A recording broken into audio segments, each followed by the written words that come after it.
The creative collaboration of Alfred Hitchcock and costume designer Edith Head is legendary.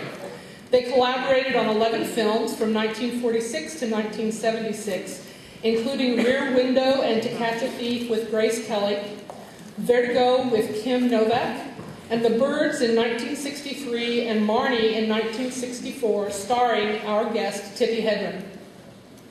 Each film illustrates their strong collaboration with their actors, their leading ladies in particular, creating iconic images we long remember. Hitchcock's reputation as the final artistic authority and his strong vision of how his characters should be presented are legendary as well, as is his view that blondes make the best victim. They're like virgin snow that shows up bloody footprints. Edith Head successfully translated his ideas into specifics, and he was happy with their results again and again. She recounts his use of color.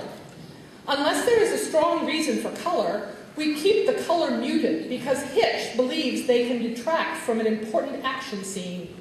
He uses color actually almost like an artist, preferring soft greens and cool colors for certain moods.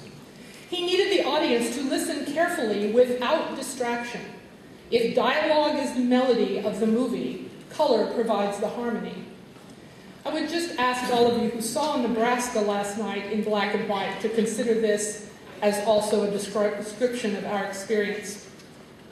Hitch consistently requested that his leading ladies be in simple wool suits and dresses in solid blocks of earth tones, particularly green and tan.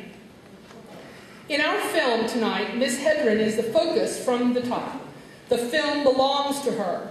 She's the focus of every scene as she stands out against the world. Initially, we see her in the city, stunning, wearing a black wool box-cut pencil suit, gloves, slim black patent clutch, extremely high patent heels, and the iconic blonde hair twisted at the back, all reflecting the ultra-sophistication of 1963 fashion.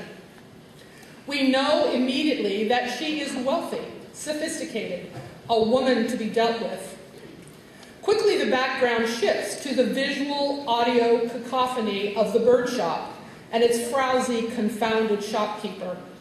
Hedren is nearly matched in sophistication by Rod Taylor, the big-time lawyer shopping for lovebirds, and mistakenly taking her for the shop owner. In that black suit? Really? One of Head's tricks. His flirtation soon reveals that he knows her as a prankster in sophisticated disguise.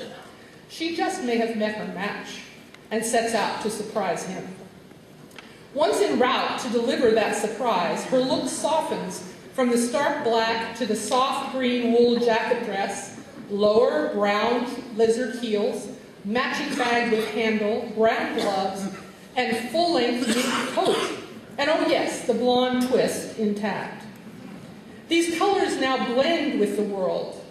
Her car, the interior hallway of Taylor's apartment, and eventually the natural landscape of sand and seagrasses of Montego Bay. Yet despite the soft tones with her sophisticated choices and fitted lines, she stands in relief, an urban intruder to this seaside village.